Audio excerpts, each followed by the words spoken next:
যে বাচ্চা জন্মের পরে তাহনিক করতে হবে। বাচ্চা জন্মের আগে আরেকটু কাজ করা ভালো, সেটা হলো এই, আবু হুরায়রা রাদিয়াল্লাহু তাআলা আনহু বলেন, রাসূল সাল্লাল্লাহু আলাইহি ওয়াসাল্লাম বলেছেন, মান আতা আহাদাকুম আহলাহু, মান আতা আহাদুকুম আহলাহু ফালিয়াকুল, তোমাদের কোনো ব্যক্তি যখন তার স্ত্রীর নিকটে যাবে সে যেন বলে, আল্লাহর নবী এভাবে বলছেন, সে যেন বলে বিসমিল্লাহি আল্লাহুম্মা জান্নিবনা শায়তান ও জান্নিবি শায়তান মা রাযাকতানা। আল্লাহ তুমি আমাদের যেটা রুজি দিবা, ছেলে মেয়ে হলো রুজি, ওটা দিয়ে রুজি হয়, ওটা দিয়ে মানুষ ধনী হয়, ছেলে মেয়ে দিয়ে। ছেলে মেয়ের সাহসেই তো আপনি এত উৎফুল্ল হয়ে খুশি হয়ে ঘুরে বেড়াচ্ছেন। এই বয়সে খালি নাতনিকে নিয়ে কত সোহাগ আদর, ও নানিমণি কেমন আছো নানিমণি। দাদা আর নানা শুধু নাতি আর নাতনিকে নিয়ে খুশি, মানে এরা সব সম্পদ। মানুষ ওদেরকে নিয়ে ব্যস্ত থাকে, একটু কান্নাকাটি করে না। তো আল্লাহর নবী বলছেন, কোনো মানুষ যখন তার স্ত্রী পরিবারের কাছে যাবে তখন সে বলবে বিসমিল্লাহি আল্লাহুম্মা জান্নিবনা শায়তান ওয়া জান্নিবিশ শায়তান মা রাযাকতানা। আল্লাহ, আমরা এই পারিবারিক জীবনে যাচ্ছি, তোমার নামে এই পারিবারিক জীবন আরম্ভ করছি, এই স্ত্রী মিলন তোমার নামে আরম্ভ করছি। তুমি আমাকে আর আমার স্ত্রীকে অপবিত্র শয়তান আর অপবিত্র নারী শয়তান থেকে রক্ষা করো, আর আমাকে যে রুজি দিবা সেই রুজির যেন এ কোনো ক্ষতি করতে না পারে। এরপর আল্লাহ রাসূল বলছেন, ইন ইউকাদ্দারলাহু, এই মিলনে যদি কোনো সন্তান আল্লাহ তাআলা দান করেন, ফালা ইয়াজুরুহু শায়তান, শয়তান তার ক্ষতি করতে পারবে না। হাদিস বুখারী মুসলিম। এই কথা মুহাম্মদ সাল্লাল্লাহু আলাইহি সাল্লাম বলেন। তবে এই দোয়া পাঠ শুধু স্বামীকে করতে হবে, স্ত্রী নয়। এই জিম্মেদারি স্বামীর, স্ত্রীর নয়। যেমন রমজান মাসে যদি স্ত্রী মিলন ঘটে যায় তাহলে জরিমানা 60 দিন, আবার ধারাবাহিক 60টা রোজা করতে হবে, আর না হলে 60 জন মিসকিনকে 100 কেজি করে চাউল দিতে হবে। এই জরিমানা শুধু স্বামীর, স্ত্রীর নয়। বুঝাতে পারলাম না কথা? এই দোয়া শুধু স্বামীর, স্ত্রীর নয়। তো বাস, সন্তান একটা পেটে আসলো, এরপরে আপনার স্ত্রীর আর আপনার জন্য এটা জরুরি কাজ। আপনার স্ত্রী কখনো খারাপ ছবি, খারাপ দৃশ্য দেখবে না, কোনো মাঠে ঘাটে এখানে সেখানে বেড়াতে যাবে না। প্রত্যেকটা জিনিসের খারাপ প্রতিক্রিয়া আছে। রাসূল সাল্লাল্লাহু আলাইহি সাল্লাম বলেন, শোনো শোনো শোনো, যে লোক খারাপ তাকে তাড়াতাড়ি মাটি দাও। কেন?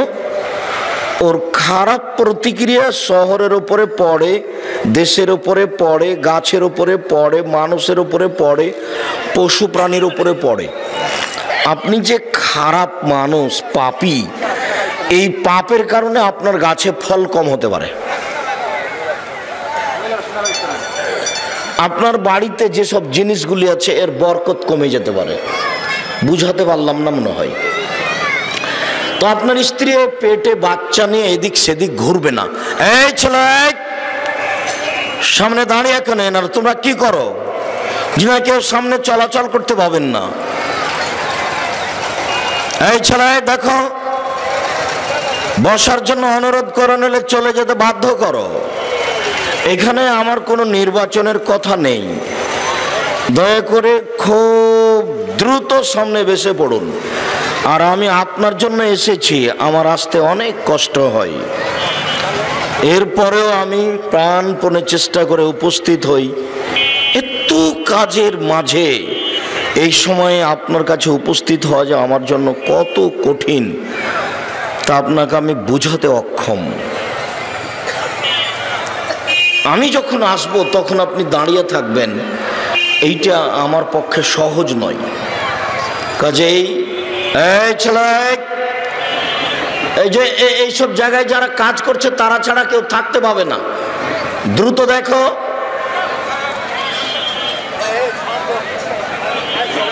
দ্রুত যারা দেখাশোনা করছে, ভলেন্টিয়ার হিসাবে আছে, তারা ছাড়া কেউ সামনে দাঁড়িয়ে থাকতে হবে না, হয় বসতে হবে না হয় সরে যেতে হবে। তো আপনার স্ত্রীর পেটে বাচ্চা আসলে ওকে সব সময় খারাপ জিনিস থেকে বেঁচে থাকতে হবে। আর দুইজনে দোয়া করবেন যে আল্লাহ একটা সুসন্তান দাও। দুয়াই এমন ক্ষমতাধর একটা ব্যবস্থাপনা যে 50,000 বছর আগে, পৃথিবী সৃষ্টির 50,000 বছর আগে যেটা লেখা হয়েছে, আপনার মায়ের পেটে যেদিন আপনি 4 মাস 340, সেই দিন যেটা লেখা হয়েছে, দুয়ার মাধ্যমে ওটাকে আল্লাহ কেটে দিয়ে নতুনভাবে লিখে দেন। দুয়া এত পাওয়ারফুল ক্ষমতাধর মাধ্যম। রাসূল সাল্লাল্লাহু আলাইহি ওয়াসাল্লাম বলছেন, দুয়ার মাধ্যমে মানুষের তাকদীর পরিবর্তন করা হয়। লা ইউরাদ্দু তাকদীর ইল্লা বিদ-দুআয়ে, দোয়া দিয়ে তাকদীর পরিবর্তন করা হয়। পেটে বাচ্চা এসেছে, দুইজনই কান্নাকাটি করেন, আল্লাহর কাছে একটা সুসন্তান চাইতে থাকেন, তো দেখা যাক কি হয়। তারপর সন্তান প্রসবের সময় আসলো, খালি আল্লাহকে বলবেন নিরাপদ অবস্থায় সন্তান প্রসবের ব্যবস্থা করে দাও, যেন ক্লিনিকে যাওয়া না লাগে, এই সেই নানান কিছু করা না লাগে। বাচ্চা প্রসব হলো, আজান দিবেন, এক কানে আজান এক কানে একামত, এইটা নয়। এরপরে পরহেজগার মানুষের কাছে নিয়ে গিয়ে তাহানিক করে নিয়ে আসবেন। যার কাছে নিয়ে যাবেন উনি একটু বরকতের দোয়া করে দিবেন। যার জন্য আপনারা যারা মুরব্বী তাদেরকে দোয়া মুখস্থ করে রাখতে হবে। বাচ্চার মাথায় হাত দিয়ে বলতে হবে, আইজুকুমুল্লাহ বিকালিমাতিল্লাহি তাম্মা মিন কুল্লি শাইতান নাহাম্মা ওয়া মিন কুল্লি আইনিন লাম্মা। এই দোয়া ইব্রাহিম আলাইহিস সালাম বাচ্চার এই মাথার উপরে এইখানে হাত দিয়ে পড়তেন। শয়তান, জিন এর বদনজর সব থেকে এতে পরিত্রাণ চাওয়া হয়েছে। আল্লাহ আমার বাচ্চার উপরে যেন বদনজর না লাগে। বদনজর জানেন, আল্লাহর নবী বলছেন বদনজর এত খারাপ জিনিস, কোনো কিছু যদি তাকদীরকে ভেঙে দিতে পারতো, একবারে চুরমার করে দিতে পারতো, তো বদনজরই পারত। বদনজরের পাওয়ার খুব বেশি। আপনার বাচ্চাটা পড়ছিল, ক্লাস 10-এ পড়ছে, খুব ভালো পড়াশোনা করছে, একটা লোক এসে বলছে আপনার ছেলেটা খুব ভালো পড়াশোনা করছে, কিভাবে যে তার বদনজরটা লেগে গেল, কাল থেকে আর বাচ্চা পড়ে না, ঘুরে বেড়াচ্ছে। বুঝাতে পারলাম না কথা? মনে হয় কোলে বাচ্চাটা আছে, বাচ্চাটা খুব সুন্দর, খুব হাসছে, খুব ভালো। আরে রাত থেকে এমন কান্নাকাটি শুরু করলে যার বাচ্চার কান্নাতে কেউ বাড়িতে থাকতে পারে না। বুঝা গেল না কথা? মনে হয় এর নাম হলো বদনজর। এ কথা মুহাম্মদ সাল্লাল্লাহু আলাইহি সাল্লাম বলেন। বদনজর খুব খারাপ জিনিস। বদনজর লাগলে কি করব? ফালাকার নাচ পড়ে ফোঁক দিবেন, খালি দিতেই থাকবেন। 2-1 বার নয়, 2-1 ঘন্টা, 5 মিনিট, 10 মিনিট, মাগরিবের পরে, এশার পরে, ফজরের পরে দিতেই থাকবেন। এ 2 বার 3 বার নয়। তো তাহানিক করে নিয়ে আসবেন, এই আজান হবে, তারপরে বাচ্চা নিয়ে কারো কাছে দোয়া পড়ে নিয়ে আসবেন, তাহানিক করে নিয়ে আসবেন। মহিলা পুরুষ সবাই তাহানিক করতে পারে। খেজুর চিবিয়ে বাচ্চার জিভার ভিতর দিকে দিবে, তারপরে প্রয়োজনে বাচ্চাকে ওর মা দুধ পান করাবে যেন এটা ভিতরে চলে যায়, এটা তাহানিক। তারপরে দিন যায় রাত্রি যায়, দিন যায় রাত্রি যায়। 7 দিনের দিন আকিকা করতে হবে। 14 দিনে আকিকা হবে না, 21 দিনে আকিকা হবে না। জীবনে একদিন আকিকা হবে না, এসব হাদিস একটাও ঠিক নয়। 7 দিনের হাদিসই হচ্ছে ঠিক। নাম রাখবেন, পশু জবে করবেন, মাথা নেড়ে করবেন, আর ওই চুল সম পরিমাণ একটু চাঁদি দান করে দিবেন বা ওই পরিমাণ টাকা দান করে দিবেন, 150-200 টাকা। 7 দিনের দিন 4টা কাজ আছে। এই বাচ্চা, ডান দিকে এত হইচই হচ্ছে কেন? এখানে কি রাস্তা? ও রাস্তা, তাহলে এটা ঘেরতে হতো না। ঘেরার কারণে ওরা মনে করছে আমরা নাগালের বাইরে আছি, এদিকেও ঘেরতে হতো না, ভুল হয়েছে। ঘেরা না থাকলে দেখার সাথে সাথে তার একটা ইতস্তবোধ ভিতরে আসতো, বুঝতে পারেননি মনে হয়, একটা ইতস্তবোধ ভিতরে আসতো। ও এখন মনে করছে যে আমি চিল্লাচিল্লি যাই করি ওরা কেউ বুঝতে পারবে না। প্রয়োজনে সম্ভব হলে এটা খুলে দেন, তাহলে হইচই কিছুটা কমতে পারে। সম্মানিত দিনী ভাই বোন, আকিকার গোশত নিজের গোশত, এটা কুরবানির সাথে কোনো সম্পর্ক নেই। কুরবানির গোশত নিজেই একাই খাওয়া যাবে না। ফকির মিসকিন থাকলে না দিলে আপনি গুনাহগার হবেন। আর আকিকার গোশত নিজের গোশত, আমি দিলাম না তা আমি একটু কৃপণ ভাব হলাম, দিলাম, হাতটা বড় দিয়ে দিলাম। দিতে হবে এই কথা আকিকার গোশত নেই। আকিকা হচ্ছে বাপের জিম্মেদারি, এখানে নেকি নেই। আর কুরবানি হচ্ছে জিম্মেদারি নয়, ওটা নেকি। করলে নেকি হবে, না করলে নেকি হবে না। কুরবানি দিয়েন না, তাতে কি আছে? 2-1 বছর 2-4 বছর দিয়েন না। রমজান মাসে রোজা থাকলে নেকি হবে, রোজা সিয়াম থাকবেন, সাথে তারাবি পড়বেন। তারাবি পড়লে নেকি হবে, না পড়লে নেকি হবে না। তারাবি তো আর ফরজ নয়। ঠিক এরকমই কুরবানি, কুরবানি করলে নেকি হবে, না করলে নেকি হবে না। কিন্তু আকিকা দিতে আপনি বাধ্য। ভিক্ষুক হলেও ভিক্ষা করে আকিকা দিতে হবে। গ্রামের লোককে কাউকে বলবে যে আমি গরিব মানুষ, 500 টাকা দিয়ে একটা ছাগল আমাকে কিনে দেন। 500 টাকা আজও পাওয়া যাবে যে কানা খোড়া একটা ভেড়ি ভেড়া বুঝেন আপনারা? জি জি। ছাগল ছাগি, দুম্বা দুম্বি, ভেড়া ভেড়ি, কানা খোড়া ন্যাংড়া, যেটা একটা জান থাকলে হলো। জান আছে, জানটা আছে। গোস্ত খাওয়ার রুচি হোক আর না হোক জবে করে ফেলে দেন, তাতে আসে যায় না। কিন্তু 7 দিনের দিন আকিকা হতে হবে। বুঝাতে পারলাম না? যারা বলছে গরিব মানুষ করতে পারেন, ওটা ঢং, বেঢঙ্গা কথা।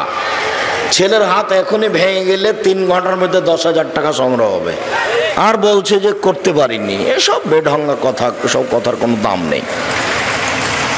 আরে তো 7 দিন। এরপরে যেটা, সেটা হলো খাতনা করা। খাতনার কোনো অনুষ্ঠান নেই। বাচ্চা যখন হাঁটতে শিখবে তখন বাচ্চাকে পায়জামা পরাতে হবে, জাঙ্গে বা হাফ প্যান্ট নয়, টাকনোর উপর পর্যন্ত পায়জামা থাকবে। আর বাচ্চা যখন কথা বলতে শিখবে তখন মাঝে মধ্যে তাকে শিখিয়ে দিতে হবে। মা কোলে নিয়ে তাকে শিখাবে ঘুম যাওয়ার দোয়া, ঘুম থেকে ওঠার দোয়া, পেশাব পায়খানার দোয়া, বাড়িতে ঢুকলে সালাম। অনেক শিক্ষার মধ্যে এটা একটা থাকবে, সালাম। রাসূল সাল্লাল্লাহু আলাইহি ওয়াসাল্লাম বললেন যে এজা দাখালা আহাদুকুম বাইতাহু ফালিয়াযকুরিল্লাহ দুখুলিহি ইনদা তামিহি।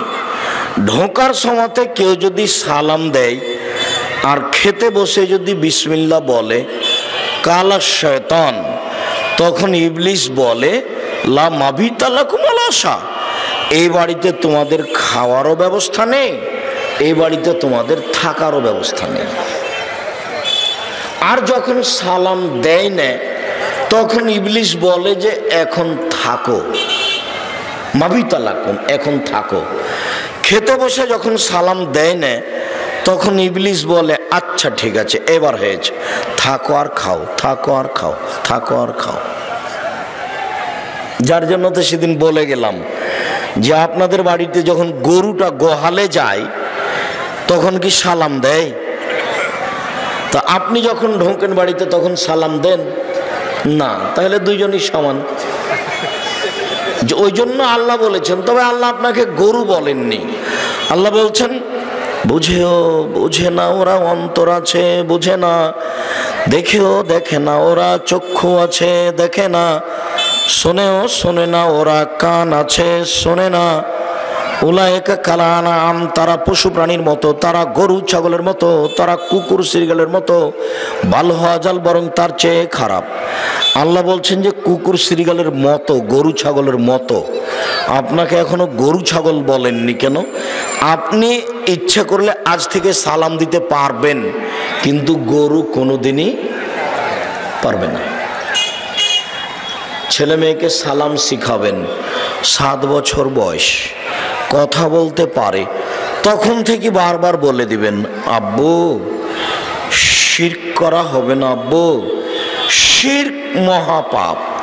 লোকমান হাকিম তার ছেলেকে বলছেন বুনাইয়া আব্বু লা তুশরিক বিল্লাহ ইন্নাশ শিরকা লাযুলমুন আযীম, আব্বু শিরক করো না, শিরক পাপের জগতে সবচেয়ে বড় পাপ। এটা ছেলে মেয়েকে শিখাতে হবে। আমাদের দেশের বাপ মায়েরা শিরক শব্দটা তাদের কাছে নতুন শব্দ। এ দিয়ে কি হয়, এর ভালো মন্দ কি, এইটা মানুষ এক একটু শুনছে কিন্তু একে ভাবতে পারে না।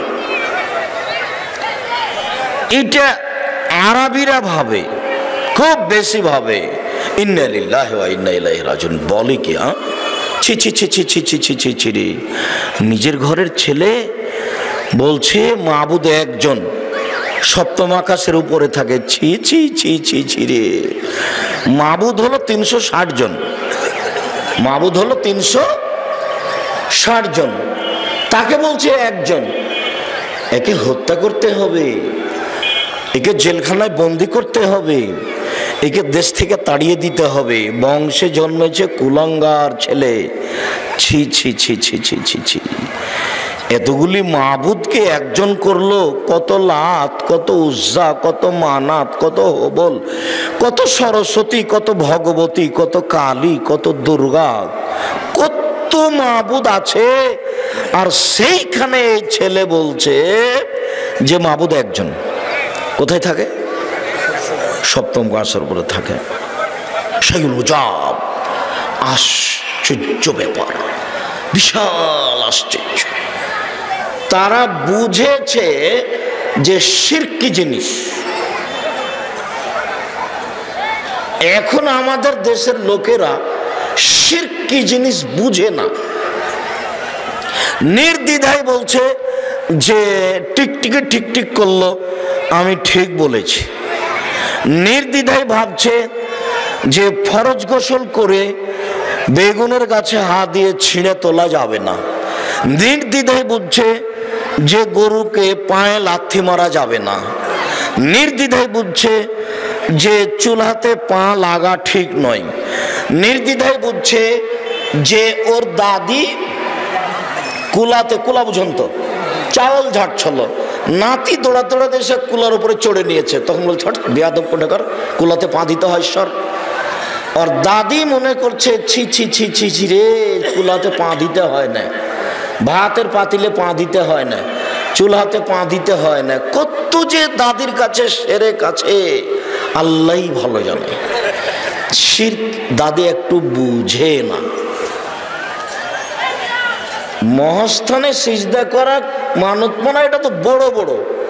আপনার বাড়িতে যেগুলো আছে সেগুলোর কথা বলছি। দিন রাত বলছে, রাতে বের হলে বাচ্চা হয়েছে তো লহাতে করে বের হও, নইলে চোরাচুন্নি পাখিতে বাচ্চাকে ধরে নেবে। আস্তাগফিরুল্লাহ। বাড়ি থেকে বের হয়ে গেছে তো কলম ভুলে চলে গেছে ছেলেটা, না আর ঘরে কেমনে যায়, না আর ফিরে যাব না। কি কুলক্ষণে বের হলো, কোন বেডি ছেলের মুখ দেখেছে, তাই আর তার কাজ হলো না। কত যে শিরক জাদু টোনা তো আছে, হিসাব নেই। এদেশের মাটিতে অসংখ্য শিরক। আর শিক্ষা প্রতিষ্ঠানে তো শিরক আছে। ও মা তোমার আকাশ তোমার বাতাস, ও কালিমা তোমার আকাশ তোমার বাতাস। আকাশ বাতাস কার? কালিমায়ের। ঠাকুর বলছে যে আকাশ বাতাস কার? কালিমায়ের। ও মা তোমার আকাশ তোমার বাতাস, ও কালিমা তোমার আকাশ তোমার বাতাস। 25 লাইনের কবিতা লিখেছে ঠাকুর। জাতি যখন বিপদে ঠাকুর তখন বিলাতে। জাতি এমন, ঠাকুর এমন ঠেলা দিয়েছে বাঙালিদেরকে কিয়ামত পর্যন্ত জাহান্নামে রেখে চলে গেছে। বেটা আমি একাই যাবো রে, বাঙালি তোরা করে রেখে যাবো জাহান্নামে। ইবলিশের সাথে তার পাল্লা, কে পারে কে হারে, কে না হলে শেষ। ঠাকুর দেখছে ইবলিশ পারে না, আমি বেশি পারি। এক বাক্যে ইবলিশকে ঠগিয়ে ছেড়ে দিয়েছে। এখন ইবলিশ বলছে কাজ আমার হয়ে গেছে, যা আমি করতাম তুমি একাই করেছো দোস্ত। তুই আমার কত কাছের বন্ধু, আমি করেছিলাম আল্লাহর সামনে জিহাদ ঘোষণা করেছিলাম। যখন আল্লাহ আমাকে বলেছিল শয়তান আদমকে সিজদা করলি না কেন? ও মাটির তৈরি, আমি আগুনের তৈরি, আমি ঊর্ধ্বমুখী ও নিম্নমুখী, আমি তাকে সিজদা করব মানে? তখন আল্লাহ বলছেন সরে যা এখান থেকে, তুই অহংকারী, তোকে আমি আমার রহমতের মধ্যে রাখবো না। তখন ইবলিশ বলছে ঠিক আছে চলে গেলাম। দুইটা সুযোগ দিতে হবে। এক, আমি কিয়ামত পর্যন্ত বেঁচে থাকবো তার সুযোগ দিতে হবে। দুই, আদমের ছেলে মেয়েকে দেখে ছেড়ে দেবো কেমনে পাপ করে না, শিরক কেমনে করে না তা দেখে ছেড়ে দেবো, এই সুযোগ দিতে হবে। আল্লাহ বলছেন ঠিক আছে তোকে তাই দিলাম, নেন এবার। কতদিন পর্যন্ত ইবলিশ বাঁচবে? কিয়ামত পর্যন্ত। তার একটা জীবন বাজি রেখে চেষ্টা আছে যে আমি হেরে গেছি, আদমের ছেলে মেয়েকে রেখে যাব না, সাথে নিয়ে যাব। আপনাকে আমি বুঝাতে পারিনি ঠাকুরের পরিকল্পনা। আল্লাহ জাতিকে হেফাজত করুক, আল্লাহুম্মা আমিন। কিভাবে উনি করবেন আল্লাহ তার ব্যাপার, আল্লাহ ভালো জানে জাতি কিভাবে জান্নাত লাভ করবে। শিরকের অভাব শেষ নাই। দেশ ট্রাভেলস গাড়ি ঢাকা থেকে ছুটলো, সূর্য ডুবার সাথে সাথে আলো দিলে, বেটা সুপারভাইজার শোনো, এখানে আলো দিলে কেন? আমার মালিক বলেছে সূর্য ডুবার সাথে সাথে গাড়িতে আলো দিতে হবে। সূর্য ডুবার সাথে সাথে বাড়িতে বাতি জ্বালায় হিন্দু। বুঝতে পারছেন না মনে হয়। সব ওদের কর্ম আপনার কাছে। এটা তুলসী গাছ, এটা তুলসী গাছ। তুলসী গাছে লাথি মারা যায় না, অনেক কিছু হয়ে যাবে। তুলসী গাছ বুঝেন? তুলসী গাছে লাথি মারা যায় না, এর নাম শিরক। সম্মানিত দিনী ভাই বোন, লোকমান বলেন আব্বু শিরক করো না, শিরক মহাপাপ। দুই, বোনাইয়া আকিমিস সালাহ, আব্বু সালাত আদায় করো। পরিবারকে যদি আপনি বাঁচাতে চান তাহলে 2 নম্বর কাজ, পরিবারকে সালাত আদায়ের জন্য বলতে হবে। মহান আল্লাহ বলেন ইয়া আইয়ুহাল্লাযীনা আমানু কু আনফুসাকুম ওয়া আহলিকুম নারা, হে পৃথিবীর মানুষ তোমরা নিজেদেরকে এবং তোমাদের পরিবারকে জাহান্নাম থেকে বাঁচাও। নিজেকে জাহান্নাম থেকে বাঁচাবেন কিভাবে? পরিবারকে জাহান্নাম থেকে বাঁচাবেন কিভাবে? পরিবারকে জাহান্নাম থেকে বাঁচানোর 1 নম্বর কর্মপদ্ধতি, কর্মসূচি, পরিবার যেন শিরক না করে। 2, পরিবার যেন সালাত আদায় করে। মহান আল্লাহ বলেন অমর আহলাকা বিসসালাত ওয়াসতাবির আলাইহা, তুমি তোমার আহাল পরিবারকে সালাত আদায় করতে বলো আর নিজেও সালাত আদায় করো।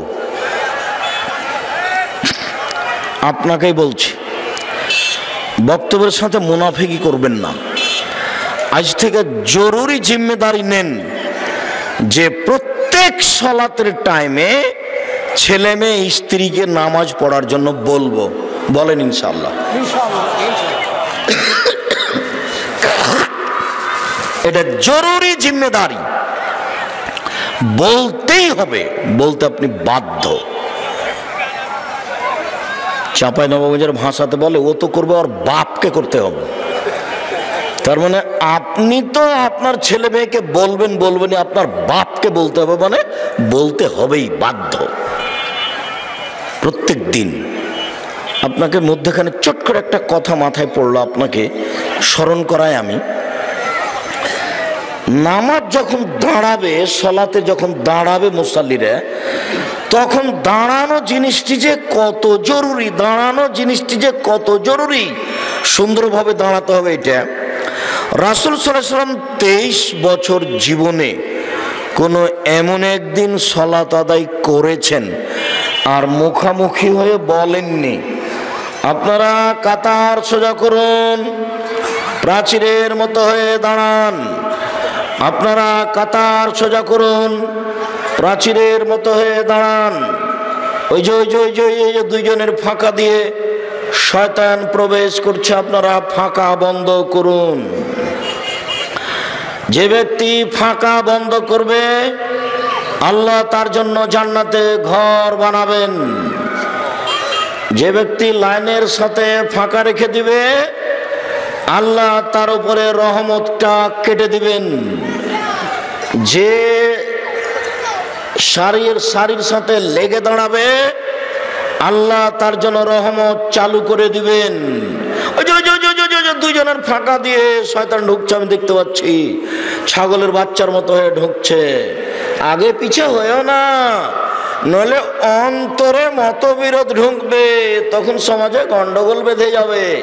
নামাজ পড়তে গিয়ে সমাজে গন্ডগোল বেঁধে গেল, কেন? নামাজ কিভাবে পড়েছে, ঠিক মতন দাঁড়ায়নি, আগে পিছে দাঁড়িয়েছে, তখন অন্তরে মতবিরোধ লেগে গেছে। অন্তরে যখন মতবিরোধ লেগেছে, তখন যে মসজিদের ইট আমি ওখানে কিনবো, তখনই বলছে আরে ইট আমি ওখানে কিনবো, আরে ইট কিনে নিয়ে আমার লেগে গেছে মসজিদের মুসল্লি। আশ্চর্য দেখবেন, বুঝাতে পারেনি কথা। আগে পিছে দাঁড়ালে, ঠিক মতো না দাঁড়ালে অন্তরে কি হবে? মতবিরোধ বাড়বে। কত কথা যে বললেন। সলাতে নামাজে সারিবদ্ধ হয়ে দাঁড়ানোর ব্যাপারে রাসূল যত বলেছেন, ধর্মীয় সামাজিক আর কোনো কাজে তত বলেছেন। এটা আমি আব্দুর রাজ্জাক বিন ইউসুফ বুঝতে পারি না। এদেশে একটা বই পাওয়া যায়, বইয়ের নাম উপদেশ, কোনোদিন নাম শুনেছেন কি না? ওই বইয়ে একটা আলোচনা আছে সারিবদ্ধ হয়ে দাঁড়ানো, সলাতে সারিবদ্ধ হয়ে দাঁড়ানো। আমাকে বলিয়েন না পাল্টা যে আপনি কিনেন পড়েন, আমি অনেক দেখে লিখেছি, কাজে আমার আর দেখা লাগবে না, আপনার জন্যই কিনেছি। টাকা 120-30টা 40টা না হয় গেল, না হয় বললেন যে আমার টাকাটা মায়েরা খেলো রে, যাই হোক একটা কিছু হলো, খুব একটা বেশি হবে না তো।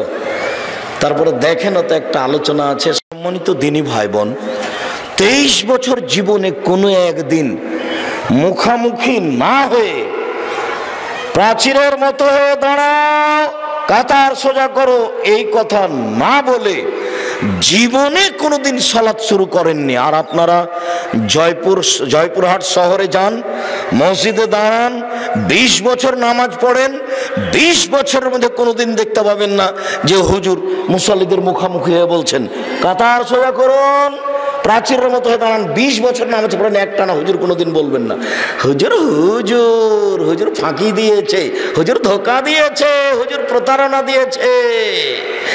হুজুরের তো বিচার হবে, আপনারও বিচার হবে। আপনি নিজেকে মানুষ মনে করিয়েন, আর মনে করেন যে আমার বুদ্ধি আছে, মাছ দিয়ে ভাত খেলে কাঁটা ফেলে খাই, কাঁটা সহ খায় না। অতএব হুজুরকে কালকে জিজ্ঞাসা করতে হবে, হুজুর এইভাবে যে আপনি সালাত আদায় করছেন, কোনোদিন কাতার সোজা হওয়ার জন্য বলেন না আমাদের মুখামুখি হয়ে। তো একদিন আপনি আমাদেরকে আসরের পরে কাতার সম্পর্কে একটু হাদিস শোনান তো, বক্তব্য। রোজ তো কেসা কাহিনী চলে। এই ছেলে, তোমাদের জয়পুরহাটের ওই মসজিদের 20 বছরের খুতবা শোনাও তুমি। ডিসেম্বরের কয়েকটা খুতবা শোনাও দেখি, তোমার হুজুর খুতবাতে কি বলেছে। যাও, তোমার হুজুর কেসা কাহিনী ছাড়া জীবনে কিছু বলেনি। কোরআন হাদিস কি মায়েরা খেয়েছি? কোরআন হাদিস, কোরআন আছে 30 পারা, আর হাদিস সহিহ হাদিস আছে প্রায় 30,000। আমার টুটাফাটা কয়েকটা মুখস্থ আছে, এতে আমি সারা বাংলাদেশ ঘুরে ঘুরে দেখি যার কারা আছে কিনা আমি বুঝতে পারি না, বলে না কেউ। এদিক ওদিক কি কি করে দিয়ে 3 ঘন্টা কাটাই, এইভাবেই চলছে। শুনুন, নিজে সালাত আদায় করবেন, ছেলে মেয়েকে সালাত আদায় করতে বলবেন বাধ্য। আজকে বলেন যে ইনশাআল্লাহ বলবো, ইনশাআল্লাহ। বক্তব্যের সাথে যেন মুনাফিকি করিয়েন না, মুনাফিকি করে কোনো লাভ নেই।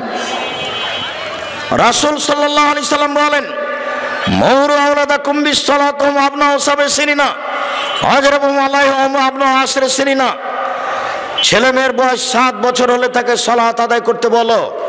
আব্বু সালাত আদায় করো 8 বছর, আম্মু সালাত আদায় করো 9 বছর, আব্বু সালাত আদায় করো 10 বছর, আম্মু সালাত আদায় করেছো? জি না। দাঁত ভেঙে দেবো, দাঁত চামড়া তুলে দেবো। আগের নামাজ পড়, তারপরে কোনো কথা। এটা 10 বছরের বেটি। আর আবু বকর কত বছরের বেটিকে মেরেছেন? 16-18 হবে। জামাইয়ের সামনে নগদ একবারে, জামাই একবারে বেটির উরু রানের ওপরে জামাই মাথা দিয়ে শুয়ে আছে। আপনি ওই দৃশ্য দেখলে আপনি ওইভাবে দেখবেনই না, আপনি এইভাবে চলে যাবেন। আপনি যদি দেখেন যে ঘরে আপনার জামাই, আপনার বেটি উরু রানের উপরে মাথা দিয়ে ঘুমিয়ে আছে আপনার জামাই, এটা যদি দেখেন তো বাঙালিদের স্বভাব ওইদিকে তাকানো তো দূরের কথা, খালি চোখ পড়লো এভাবে ঘুরে চলে যাও, মনে হয় বুঝাতে পারি না। এই অবস্থায় আবু বকর এমন মায়ের দিলেন বেটিকে, বেটি বলছে যে মায়ের চোটে আমি এভাবে সরে যেতাম দূরে, কিন্তু আমার স্বামী আমার উরু রানের উপরে মাথা দিয়ে ঘুমিয়েছিলেন, সেই জন্য শক্তভাবে ধরেছিলাম যাতে আমি না সরি, যেন না ঘুম যেন না ভাঙে। আর 10 বছরের বেটিকে মারতে শরম হয় আপনার? ছি। এই বাপের বেঁচে থাকার চেয়ে না থাকাই ভালো। এই হলো কাপুরুষ বাপ, এই ঘৃণিত বাপ। এই বাপই সমাজকে নষ্ট করেছে। এই পরিবারের কিছুই বুঝে না। পরিবার কাকে বলে? এক মুহাম্মদ সাল্লাল্লাহু আলাইহি সাল্লাম পৃথিবীর সবচেয়ে দামি মানুষ, 5 বার বলছেন লাঠি ব্যবহার করো, পরিবারের উপরে লাঠি ব্যবহার করো। পৃথিবীতে সবচেয়ে দামি মানুষ বলছেন পরিবারের উপরে লাঠি ব্যবহার করো। এখন যে মেয়েগুলো হেঁটে বেড়াচ্ছে মাথায় কাপড় না দিয়ে, ক্লাস 10-এ পড়ে, ওরা কেউ হিন্দুর মেয়ে? ওরা কি ইহুদি খ্রিস্টানের? না, আপনারই মেয়ে, এটা আমারই মেয়ে। তো এইভাবে হবে তাহাজ্জুদ পড়ে? 3 শ্রেণীর মানুষ জান্নাতে যাবে না, তার মধ্যে আপনি আছেন। 3 শ্রেণীর মানুষ জান্নাতে যাবে না, তার মধ্যে আপনি আছেন। এক, নিয়মিত বিড়ি, তামাক, জর্দা, সিগারেট, গুল, নেশাদার দ্রব্য খায়, পান করে যে। 2, পুরুষের বেশধারী নারী, যারা পুরুষের জুতা স্যান্ডেল পরে, যারা পুরুষের শার্ট প্যান্ট পরে, যারা পুরুষের পোশাক পরে, ওরা জান্নাতে যাবে না। 3, আপনি, আপনার তাহাজ্জুদ পড়ে জান্নাত হবে না, এ কথা মুহাম্মদ সাল্লাল্লাহু আলাইহি সাল্লাম বলেন। সাধারণ কাজে কেন? আপনি আপনার মেয়ে এবং আপনার স্ত্রীর উপরে কঠোর নন। নাহলে এখন এভাবে ঘুরে বেড়াই, এখন ঘুরে বেড়াচ্ছে, ঢং ঢং করে এসেছে, রাস্তায় হাঁটতে হাঁটতে আবার চলে যাচ্ছে। বাড়িতে যে খোঁজ নিন, আজকে খোঁজ নিন কখন এসেছো তুমি বাড়িতে? বলে 10 মিনিট ছিলাম। আব্দুল রাজ্জাক সাহেব যখন শুরু করে তখন চলে এসেছি। মারবেন, পায়ের উপরে লাঠি বাড়ি, পা ভেঙে দেবো। আব্দুল রাজ্জাক সাহেবের বক্তব্য শোনার জন্যই তাকে ডেকে নিয়েছে। আসলে কেন এখানে? ঢং শুরু করেছো তুমি, ফাইজলামি করো। আমি বলিনি পিটাতে, মুহাম্মদ সাল্লাল্লাহু আলাইহি সাল্লাম বলেছেন। আমি পিটাতে বলবো কেন? আমি আপনার বউকে পিটাতে বলবো কেন? আমি বলিনি। মুহাম্মদ সাল্লাল্লাহু আলাইহি সাল্লাম বলেছেন লাঠি দিয়ে ঠিক করো। মুহাম্মদ সাল্লাল্লাহু আলাইহি সাল্লাম বলেছেন লাঠি ঝুলিয়ে রাখো। মুহাম্মদ সাল্লাল্লাহু আলাইহি সাল্লাম বলেছেন তোমার স্ত্রীর উপর থেকে লাঠি উঠিয়ে নিও না। এ কথা আমি বলিনি, এ কথা মুহাম্মদ সাল্লাল্লাহু আলাইহি সাল্লাম বলেছেন। আমি বলবো কেন? আমার কি ঠেকা বেঁধেছে? কিছু খারাপ লাগলে মুহাম্মদ সাল্লাল্লাহু আলাইহি সাল্লামকে বলিয়েন, পা ভেঙে পা গুঁড়ো করে দেন। শয়তানি করে এখানে, ঢং ঢং করে এখানে আসে যায় চলে যায় করে। কাপুরুষ, আপনার মতো কাপুরুষকে আমি ঘৃণা করি, আপনার মতো কাপুরুষকে আমি ঘৃণা করি, আপনার মতো কাপুরুষকে আপনি ঘৃণা করি। আপনি আপনার পরিবারকে কবর দিয়েছেন ফাইজলামি করে দিন কাটিয়ে, তাহাজ্জুদ পড়ে জান্নাত কিনে নিয়েন। জান্নাত পড়ে আছে? জান্নাত পড়ে নাই, জাহান্নাম পড়ে আছে। জাহান্নাম আপনার জন্য অপেক্ষা করছে। সংসারের সাথে নিমুখ হারামি করে, সংসার পরিচালনা করে তাহাজ্জুদ পড়ে জান্নাত কেনার হিসাব করিয়েন না। সংসারের সাথে নিমুখ হারামি করে তাহাজ্জুদ পড়ে জান্নাত কেনার চেষ্টা করিয়েন না, ভুল হিসাব। ওই যে আপনার মেয়ে হেঁটে বেড়াচ্ছে, ওটা আপনারই মেয়ে, ওটা হিন্দুর মেয়ে নয়। পুরুষের পরিচয় দিয়ে নিজেকে স্বামী হিসাব করিয়েন না। মুহাম্মদ সাল্লাল্লাহু আলাইহি ওয়াসাল্লাম এরকম কিছু বলেননি। তিনি খুব কঠোর পরিবারের উপরে। তিনি বলেছেন লাঠিটা পরিবারের জন্য ঝুলিয়ে রাখো। পরিবার লাঠি দিয়ে কন্ট্রোল করতে হবে। চোখ যেভাবে ঘুরে বউ সেভাবে চলে, তার নাম ক্ষমতা। চোখ যেভাবে ঘুরে বউ সেভাবে চলে, তার নাম ক্ষমতা। ক্ষমতা দেখিয়ে পরিবার কন্ট্রোল করার চেষ্টা করবেন। আমাদের পক্ষ থেকে জোরালোভাবে অনুরোধ থাকছে। আবু হুরায়রা রাদিয়াল্লাহু তাআলা আনহু বলেন, একরাহুল কালামা বাদাল ইশায়ে একরাহুন নাওমা কাবলাল ইশায়ে। আল্লাহর নবী এশার সালাতের পূর্বে ঘুমানোকে ঘৃণা করতেন। আল্লাহ রাসূল এশার সালাতের পরে কথা বলাকে ঘৃণা করতেন। আপনার ছেলে রাত 12টা-1টা পর্যন্ত দোকানে বসে টিভি দেখে। রাত 12টার পরে বাড়িতে আসে, আপনার স্ত্রী বলে আপনার ছেলেকে, আব্বু তোমার জন্য ভাত শোকেজে সাজিয়ে রেখেছি, তুমি খেয়ে নাও। বলেন এই বউকে বাড়িতে রাখবেন না, তালাক দিবেন। আমি তালাক দিতে আদেশ করিনি, তবে এই বউ চলবে না, এটাই ঠিক। যেই বউ 12টাতে ছেলেকে ভাত সাজিয়ে দেয়, একরাহুল কালামা বাদাল ইশায়ে। আল্লাহর নবী এশার সালাতের পরে কথা বলাকে ঘৃণা করতেন। আল্লাহর নবী এশার সালাতের পরে কথা বলাকে ঘৃণা করতেন। রাত্রি 9:30-10টার পরে কথা বলা ঘৃণিত কাজ। কথা বলা ঘৃণিত কাজ, কথা বলা ঘৃণিত কাজ। সেখানে এশার সালাতের পরে ছেলে টিভি দেখতে পারে, দোকানে কি করে? কাপুরুষের সন্তান পারে, কাপুরুষের সন্তান কাপুরুষ পারে। তিতা লাগলে, এই ভাষা তিতা লাগলে আমার কিছু করার নেই। আপনাকে তিতা লাগুক এটাই আমি চাচ্ছি। আপনাকে আমি ইসব জুলেখার কাহিনী বলে খুশি করতে আসিনি। আর আমার খুশি করা আমার অভ্যাস নয় জীবনে। কণ্ঠস্বরে বক্তব্য দিয়ে আপনাকে আমি বেখেয়াল করে চোখের পানি ঝরাতে আসেনি। সম্মানিত দিনী ভাই বোন, আপনাকে আমি বলতে এসেছি, যে লোকের ছেলে মেয়ে এশার সালাতের পরে দোকানে বসে আড্ডা পিটে রাত ভোর টিভি দেখে, সে লোকের কি হবে সেটা আপনি বলেন। আর নাহলে আপনি বলেন আব্দুর রাজ্জাক সাহেব এরকম বক্তব্য আপনার শুনবো না। দুটোর মধ্যে একটাতে আসতে হবে। হয় নিজেকে মানুষ মরতে করতে হবে, কঠোর হয়ে দাঁড়াতে হবে, নাহলে বিপক্ষে কঠোর হয়ে দাঁড়াতে হবে। হয় পক্ষে আসেন, নাহলে বিপক্ষে যান।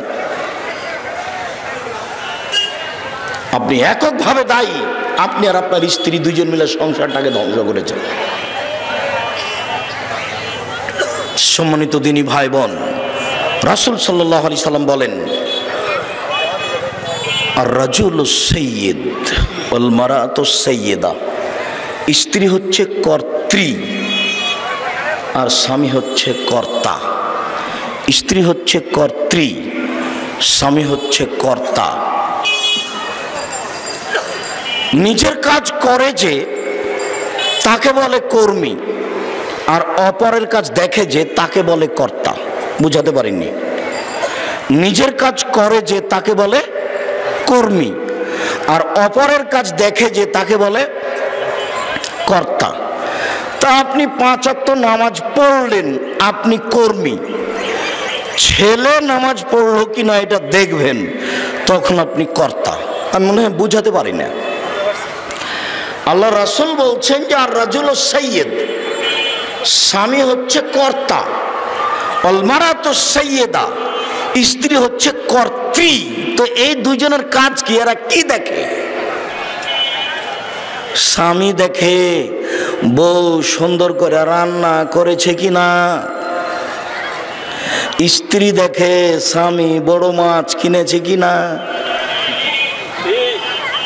দুইজনে কিছু দেখে, কিছু দেখলো তো ভুল সিদ্ধান্ত। আমি অনুবাদক, অনুবাদটা আপনাকে কঠোর করে দেখাচ্ছি মাত্র, আমি আপনার ক্ষতি করতে আসিনি। নাহলে আপনি বলেন আল্লাহ রাসূল কি বললেন, যে স্বামী হলেন কর্তা আর স্ত্রী হলেন কর্ত্রী। কি কাজ করে তারাকে কর্তার কর্ত্রী বললেন? কি কাজ করে? কেন এভাবে ছেলে হেঁটে বেড়াচ্ছে ঢং ঢং করে? কেন বেড়াচ্ছে? ও কি ছোট ছেলে? ওখানে দাঁড়িয়ে আছে কেন? কেন থাকবে? আমি যে তাকে বলেছি পাশে এসে বসতে, বসে না কেন? ওর স্বভাব কেন খারাপ? বাপ হিসেবে তার স্বভাব ঠিক করতে পারেননি? ওকে বলে আসেননি যে সারা এলাকায় হাঁটবা না যখন আব্দুর রাজ্জাক সাহেব থাকবে? দয়া করে আমাকে অপমান করো না বেটা, তুমি এলাকায় যাও না। আব্দুর রাজ্জাক সাহেব যে এলাকায় আসবে তুমি এলাকায় যাও না, আমাকে অপমান করো না, আমি তার কাছে অপমান হতে চাই না, বলে আসতে পারেননি ছেলেকে? যতক্ষণ আপনি আমার সামনে থাকবেন আপনাকে আমি রাসূল সাল্লাল্লাহু আলাইহি সাল্লামের পদ্ধতিতে কন্ট্রোল করার চেষ্টা করব। আপনাকে তিতা লাগলো করবো, আপনাকে আমি মিঠা লাগলো করবো, এই কথা আপনি মনে রাখিয়েন। ঢং ঢং করে আমার বউ আসেনি, আপনার বউ আসছে যাচ্ছে।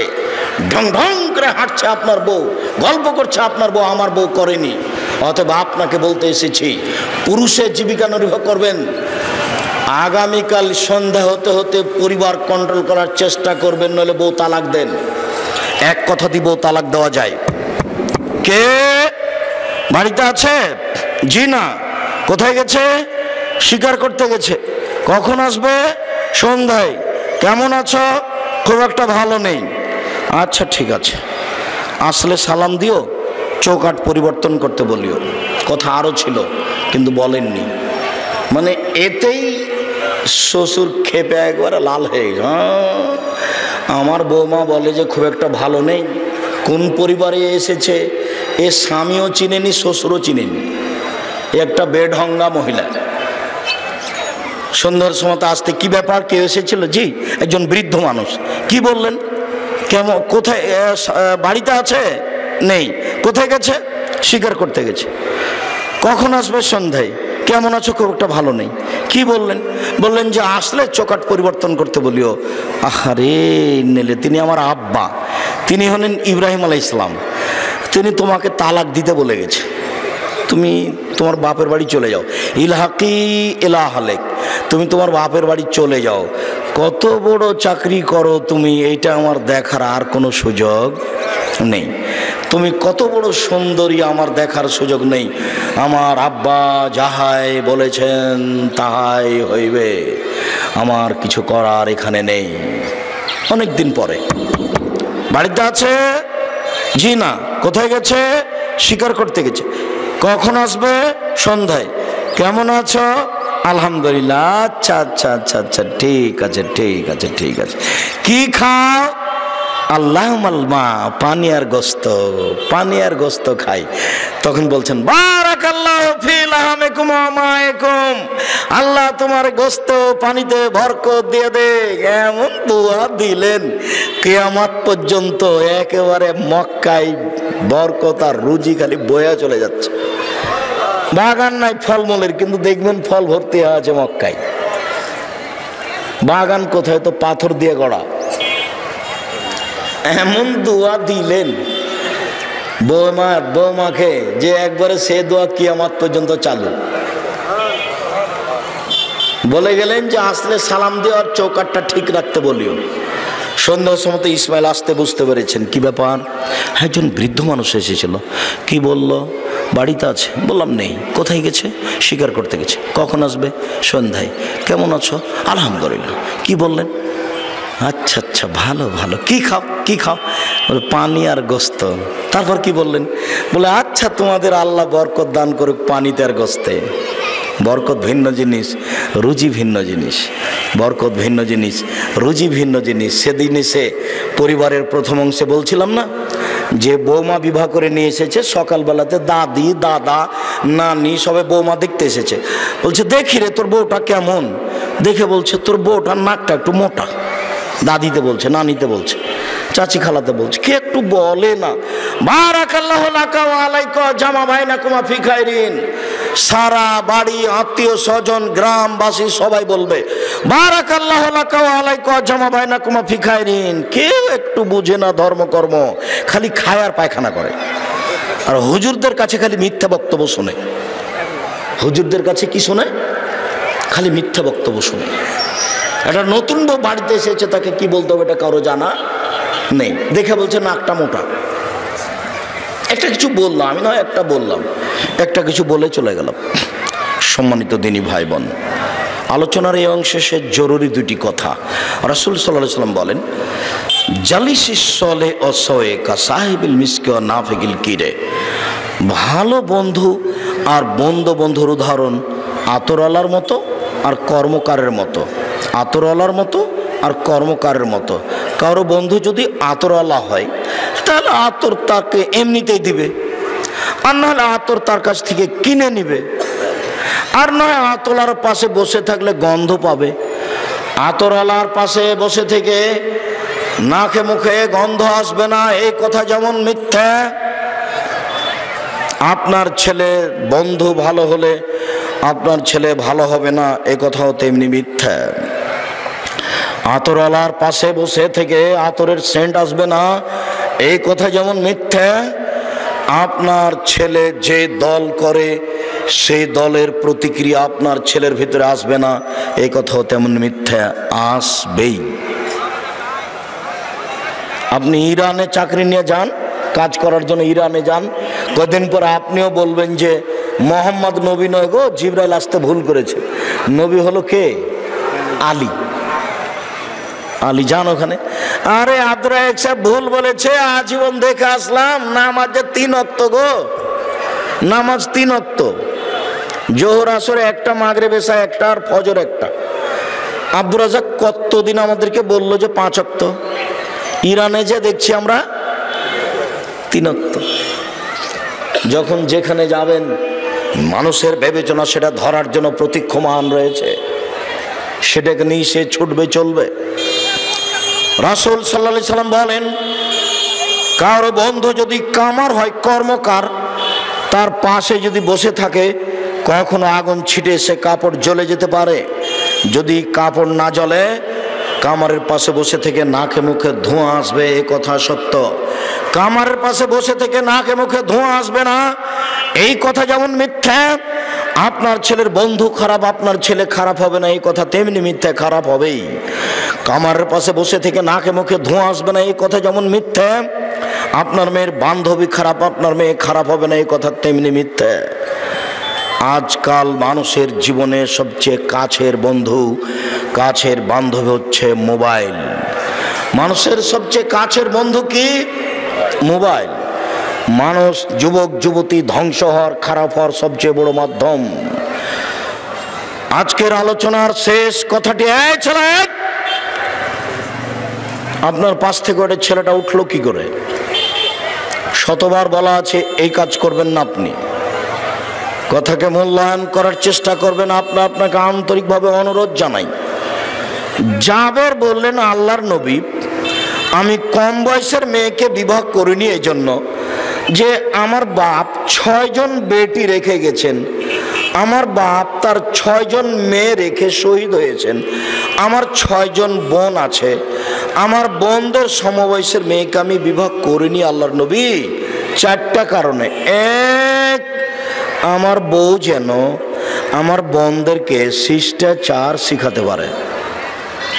বলেন আপনি, আপনার মেয়েটা ঢং ঢং করে আসলো আর গেল, আপনার স্ত্রী কি শিষ্টাচার শিখিয়েছে? 2, আমার বউ যেন আমার বোনদেরকে বিদ্যা শিখাতে পারে। 3, আমার বউ যেন আমার বোনদের মাথার চুল চিরুনি করে দিতে পারে। 4, আমার বউ যেন আমার বোনদের উপরে পাহারাদার হিসাবে থাকতে পারে। পাহারাদার। আপনার স্ত্রী আপনার ছেলে মেয়ের উপরে কি? পাহারাদার। বুঝাতে পারিনি? আপনার স্ত্রী আপনার ছেলে মেয়ের উপরে পাহারাদার। বুখারী মুসলিমের হাদিস। আমার কিছু এখানে নেই বলার। জানি না আপনার স্ত্রী আপনার ছেলে মেয়ের উপরে কি পাহারাদারি করে, সে কি দেখে, সেটা আপনি ভালো জানেন। সম্মানিত দিনী ভাই বোন, রাসূল সাল্লাল্লাহু আলাইহি সাল্লাম বলেছেন, প্রত্যেকটা ছেলে মেয়ে ইসলামী ধারণ ক্ষমতা নিয়ে জন্মগ্রহণ করে।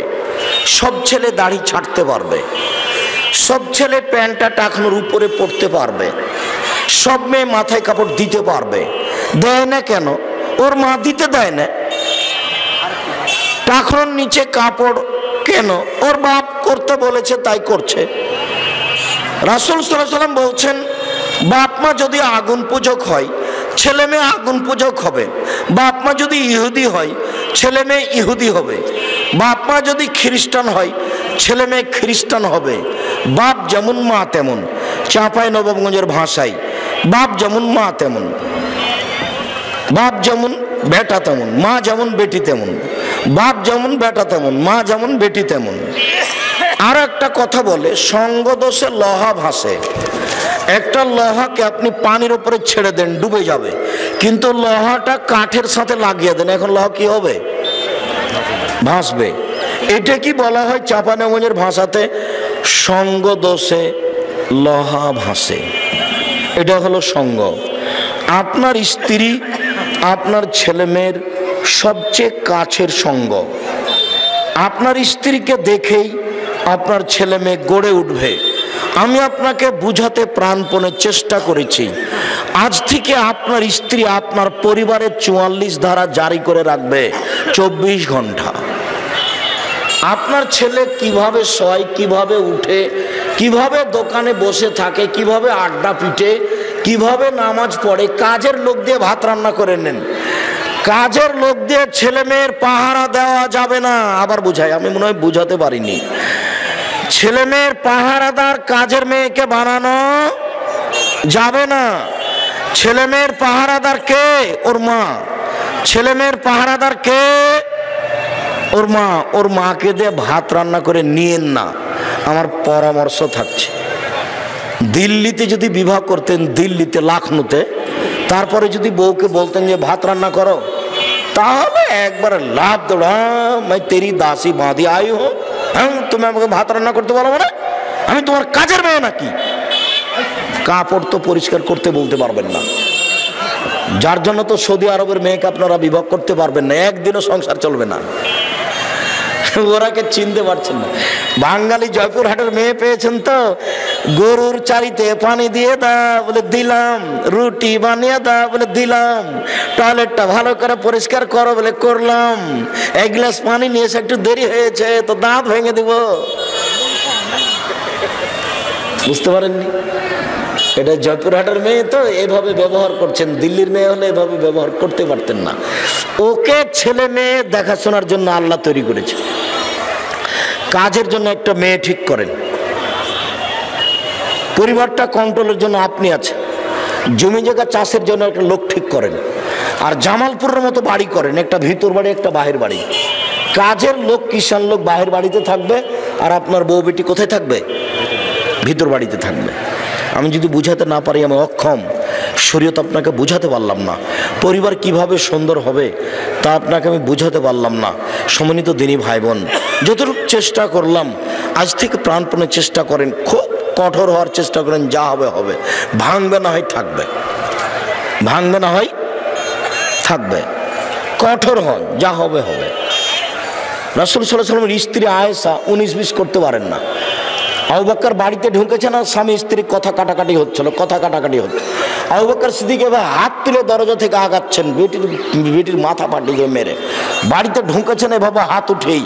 তখন আল্লাহ রাসূল বলছেন, না না না, আমাদের মধ্যে কোনো কিছু হয়নি, আমাদের মধ্যে কোনো কিছু হয়নি, আমাদের মধ্যে কোনো কিছু হয়নি। তো আবু বকর সিদ্দিক বের হয়ে গেলেন। তখন আল্লাহ রাসূল বলছেন, দেখছো এতদিন হয়ে এখন হয়েছিল তোমাকে এবারে উচিত মতো দিত তোমার বাপ। মানে সবসময় বেটিকে ঠিক করবে বাপ, বিবাহ হয়ে গেলেও। সম্মানিত দিনী ভাই বোন, পরিবারকে সুন্দরভাবে কন্ট্রোল করার জন্য আজকের জন্য বলে যাচ্ছি, যদিচ আব্দুল্লাহ বক্তব্য দিল না, তো আব্দুল্লাহ সাথে আছে। আব্দুল্লাহর বইটি মনে রাখবেন, পৃথিবীতে ব্যতিক্রম বিরল বই বুখারীর ব্যাখ্যা মিন্নাতুল বারী। মিন্নাতুল বারী স্টেজে দেখতে পাচ্ছি। দুঃসাহসর বড় কথা নয়, জাতি পড়বে এটা কথা। আর তাওজিহুল কোরআন তাফসির। আর আমার যেটা সাধনা সেটা হলো মাসিক আল ইতেসাম পত্রিকা। কেউ 20 টাকা দিয়ে না কিনে যাবেন না। আমার দিনী ভাই বোন সবাই 20 টাকা দিয়ে কিনে নিয়ে যাবেন। এছাড়া আব্দুল্লাহর বই আরও একটা আছে, আমরা হাদিস মানতে বাধ্য। আর উপদেশ বইটার আজকে আলোচনা ছিল যে সারিবদ্ধ হয়ে নামাজ পড়া। আর হাত তুলে দোয়া করার বই থাকলে তো নিয়ে যাবেনি, 42টা হাদিস আছে হাত তুলে দোয়া করার। সকল দিনই ভাই বোনকে স্টেজ থেকে আদর্শ পরিবার, আদর্শ নারী, কে বড় ক্ষতিগ্রস্ত, কে বড় লাভবান, মরণ একদিন আসবেই, শিক্ষা বনাম জাহেলিয়াত, আর মাসিক আল ইতেসাম পত্রিকা, আর আব্দুল্লাহর বইটি মিন্নাতুল বারী। আর একটা বই আমি দেখতে পাচ্ছি, তাফসির কি মিথ্যা হতে পারে? ওই বইয়ে যত তাফসির আছে সবই মিথ্যা। আমি প্রশ্নের উত্তর দিই আর বইগুলি সবাই স্টেজ থেকে নিয়ে যান। আমি আপনাদের প্রশ্নের উত্তর দিই, যে যেখানে আছেন অপেক্ষা করেন কয়েক মিনিট, বইগুলি সংগ্রহ করেন আর আমি প্রশ্নের উত্তর দিতে থাকি। আমার যারা দিনী বোন আছেন, আপনারা সবাই আদর্শ পরিবার, আদর্শ নারী আর শিক্ষা বনাম জাহেলিয়াত, কেন এই নির্যাতন কি তার প্রতিকার, এই বইগুলি সব আব্দুল্লাহ আম্মার লিখা। কেন এই নির্যাতন কি তার প্রতিকার, শিক্ষা বনাম জাহেলিয়াত, সম অধিকার নয় মর্যাদা চাই। আসসালামু আলাইকুম। সহিহ হাদিসে আছে রাসূল সাল্লাল্লাহু আলাইহি সাল্লাম মাদির সাথে নরের পাল দেওয়ার পর বিনিময় নিতে নিষেধ করেছেন। সুনান আন-নাসাই। প্রশ্ন হলো, একজন কৃত্রিম প্রজনন কর্মী কৃত্রিমভাবে প্রজনন করানোর পর বিনিময় গ্রহণ করা বৈধ হবে কি? কৃত্রিম প্রজনন তো এটা আর ওটা, তোমার প্রশ্ন ভুল হয়ে গেছে। কৃত্রিম পদ্ধতিতে প্রজনন জায়েজ। কেন? বিধান মানুষের উপরে চলে, পশু প্রাণীর উপরে চলে না। পশু প্রাণী উন্নয়নের জন্য যে কোনো পদ্ধতি অবলম্বন করা যায়। এখন কথা হলো এই যে বাড়িতে ষাঁড় ব্যবহার করে ওই ষাঁড়ের উপার্জন খাওয়া যাবে কিনা। তো বাড়িতে পাঁঠা বা ষাঁড় রেখে ওই উপার্জন জায়েজ নয়, ওই উপার্জন নিষেধ, হারাম। তবে গবাদি পশু উন্নয়ন ক্ষেত্রে ষাঁড় ব্যবহার করা আছে, ওইখানে আপনি চাকরি করছেন, তখন চাকরি জায়েজ। গবাদি পশু উন্নয়নের স্থানে আপনার চাকরি জায়েজ। মহিলাদের প্রজেক্টরের মাধ্যমে মাহফিল শোনানো জায়েজ? জি, হাদিস বুখারী মুসলিম। মহিলারা আমাদের ছবি দেখে বক্তব্য শুনতে পারে। প্রমাণ, যোদ্ধারা মসজিদে যুদ্ধের ট্রেনিং দিচ্ছিলেন আর আয়েশা নবীর পিছন দিক থেকে দাঁড়িয়ে যোদ্ধাদের দেখছিলেন। যোদ্ধারা আয়েশাকে দেখেননি, কিন্তু আয়েশা তাদের দেখতে পাচ্ছিলেন। হাদিস বুখারী মুসলিম। এই জন্য প্রজেক্টরের মাধ্যমে পুরুষকে দেখে তারা বক্তব্য শুনতে পারে। অনেক বই আমি আছি বসে, সবাই নিয়ে যাবেন। আমার দিনী ভাই বোন সবাইকে অনুরোধ করছি, বই আপনাদের জন্য গাড়ি ভর্তি নিয়ে এসেছি, আপনাদেরকেই নিতে হবে। আমার বাচ্চা আকিকে দেওয়া কোনো প্রকার ব্যবস্থা ছিল না, এখন তার উপায় কি? আল্লাহ ভুলে হয়ে গেছে, মাফ করো, বাস।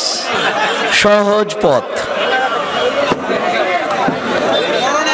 আরবি উচ্চারণের ক্ষেত্রে আপনি এক মাহফিলে বলেছিলেন আলিফ বেতে সে ইত্যাদি উচ্চারণ করা যায়। এখনো বলছি যায়। যায় না কে বলে? তাকে তুমি নিয়ে আসো আমার কাছে। ও যেটা বলছে সেটার প্রমাণ কোথায়? ছিল খাই খালাসে লিজ, লিজ ছিল, এখনো আছে। কট ছিল। কট মানে হলো এই জমিটা আপনি রেখেছেন 50,000 টাকা দিয়ে, এটা নিশ্চিতের জন্য রাখা হয়েছে। আপনি চাষ করে যা খরচ হয়েছে ধানটা নিয়ে বাকি ধান মালিককে দিয়ে আসেন, তাহলে জায়েজ। যে বলেন কি এত লস কি আমরা করব, তাহলে জমি কট নিয়েন না, খাই খালাসি নেন। আল্লাহর নামের পাশে নবী সাল্লাল্লাহু আলাইহি সাল্লাম নাম কেন দেওয়া যাবে না? এই জন্য যে তখন হয় আল্লাহ মোহাম্মদ, মোহাম্মদই আল্লাহ। এতবার বলছি তবুও তোমার স্মরণে হয় না। মায়েতকে নিয়ে যাওয়ার পর মহিলারা বাড়িতে সম্মিলিতভাবে হাত তুলে দোয়া করতে পারবে কি? জি না, বিদআত, কাবিরা গুনাহ। এরকম হাত তুলে দোয়া করে যদি মহিলারা, তাদেরকে বাড়ি থেকে বের করে দিবেন, ধাক্কা দিয়ে বের করে দিবেন। যে কোনো সালাতের শেষ বৈঠকে তাশাহুদ, দরুদ, মাশরা পাঠের পর অন্য যে কোনো দোয়া, বিশেষ করে সালাত শেষ পরিবর্তে দোয়াগুলি পড়া যাবে? জি যাবে। যা ভালো লাগে আত্মাহত পড়ার পরে পড়েন। মায়াতকে দাফন করার পর সম্মিলিত হাত তুলে দোয়া করা বিদাত, হারাম। অজু করার আঙ্গুলগুলো 3 বার বেশি ধৌত করা যাবে কি? জি না, 3 বার বেশি চলবে না। শুরু থেকে শেষ পর্যন্ত সালাতে আঙ্গুলের দৃষ্টিভঙ্গি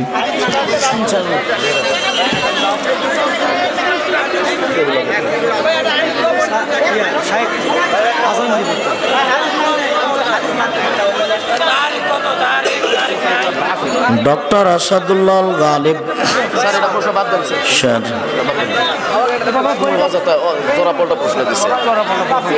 আপনাকে আমার খুব ভালো লাগে আর আপনার কথা এবং প্রমাণ সহকারে কোরআন এবং সহিহ হাদিস দ্বারা যা বলেন তাতে আমার মনে হয় সারা পৃথিবীতে কথা বলার সহজ কারণে সাহস।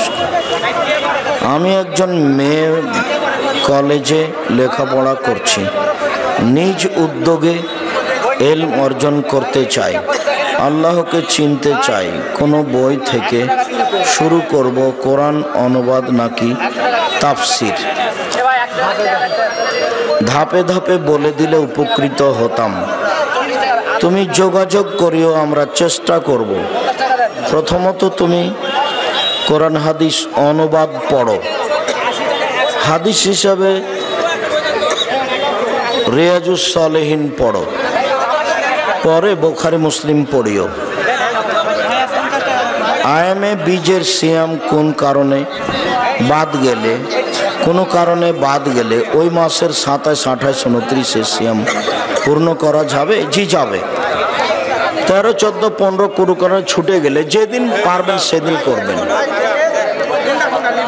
কোনো ওয়াক্তের সালাত 2-4 রাকাত আদায় করার পর আমি বিভিন্ন জায়গায় জানা অজানার মাঝে মানুষের টাকা খেয়ে ফেলেছি। আমি সেখানে না যাইতে পারলে কিভাবে সেই ঋণ মুক্ত হব? দূরে কোনো জায়গাতে সৌদি আরবে দোকানে ছিল, তখন কিছু জামা কাপড় মেরেছে, টাকা মেরেছে। এখন তার পথ কি? এখন পথ হলো তাকে টাকা ফেরত দেওয়ার চেষ্টা করতে হবে। যদি না পারা যায় ওই পরিমাণ তার নামে দান করে দিতে হবে, দিয়ে বলতে হবে আল্লাহ আমি চেষ্টা করছি, আমি পেলে ফেরত দিতাম, পেলাম না, আমি তার নামে দান করে দিলাম, তুমি মাফ করো। হতে পারে মাফ হবে।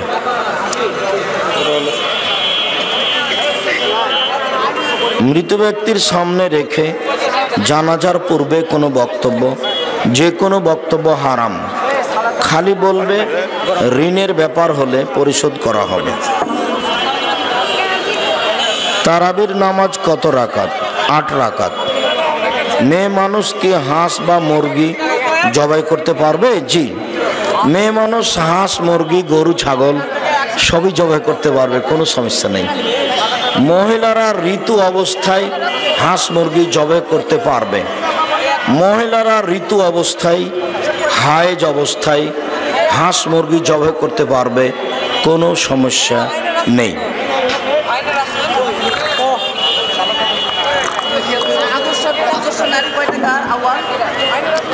মহিলাদের জন্য এই জিজ্ঞাসাটা ছিল কিছু গুরুত্বপূর্ণ। কখন একজন পুরুষের বিয়ে করা উচিত?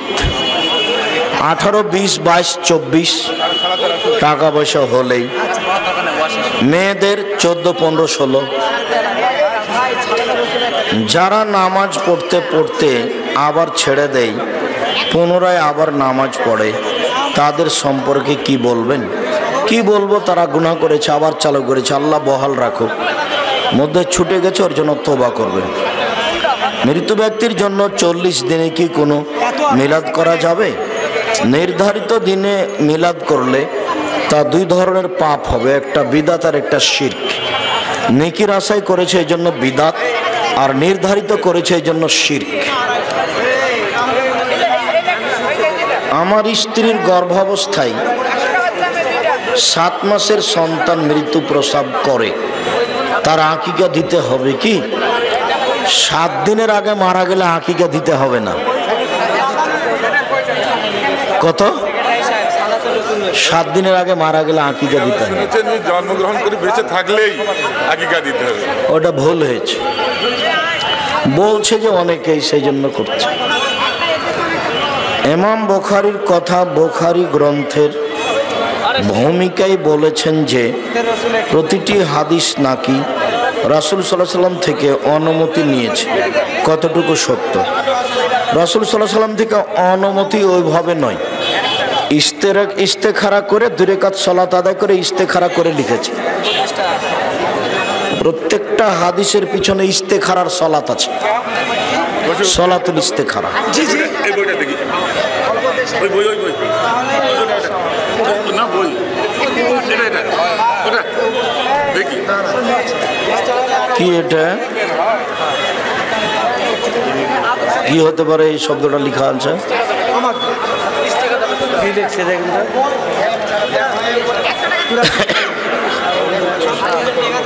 পুরাতন কবর তুলতে গিয়ে কবরের কোনো কিছু চিহ্ন পাওয়া গেলে কবর তোলা বন্ধ করতে হবে কি না? কবর তোলা বন্ধ করবেন কেন? যা পাচ্ছেন উঠিয়ে নিয়ে অন্য জায়গায় পুঁতে দিবেন, এটা হয়ে গেল কবর সরিয়ে দেওয়া। আর কিছুই যদি না পান তাহলে ওখানে কাজ আরম্ভ করেন, কি করতে চাচ্ছেন, যা করবেন করেন। কারিয়ানা পদ্ধতিতে কোরআন শিক্ষার পর যে পদ্ধতিতে কোরআন মজিদ পড়া যাবে কি সেই পদ্ধতিতে কারিয়ানা পদ্ধতি বর্তমান যেভাবে চলছে ঢং মং খুব বেশি, এটা করা যাবে না। এটা নাকচ করেছে রাসূল সাল্লাল্লাহু আলাইহি ওয়াসাল্লাম। ইমামের পিছনে সামি আল্লাহু লিমান হামিদা বলা যাবে? বলা যায়। সামি আল্লাহু লিমান হামিদা বলবেন না, বলবেন রব্বানা লাকাল হামদ। রুকুর সময় নজর কোথায় থাকবে? সিজদা থেকে পা পর্যন্ত। লা হাওলা ওয়ালা কুওয়াতা ইল্লা বিল্লাহ 100 বার বলা যাবে কি? জি না।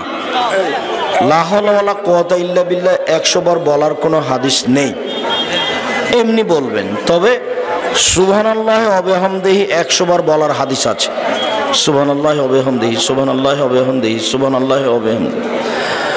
আর লা ইলাহা ইল্লাল্লাহু ওয়াহদাহু লা শারীকা লাহু লাহুল মুলকু ওয়া লাহুল হামদু ওয়া হুয়া আলা কুল্লি শাইইন কাদির, এইটা 100 বার বলার হাদিস আছে।